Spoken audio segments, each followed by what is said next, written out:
नायिका रे लूटा ना भैया दलाई माला तनी बट करके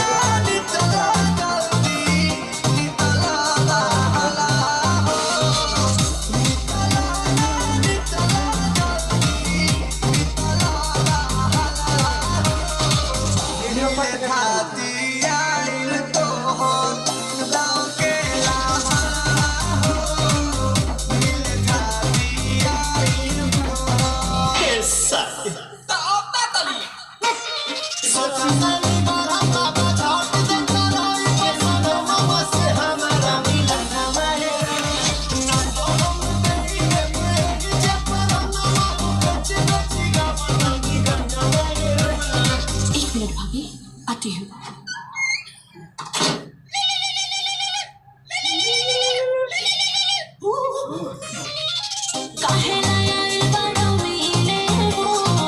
भीतर से मान हो मन हिले हो,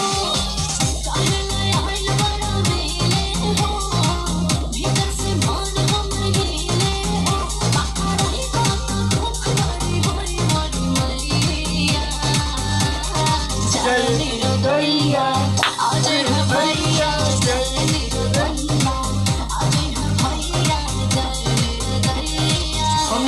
अच्छा लो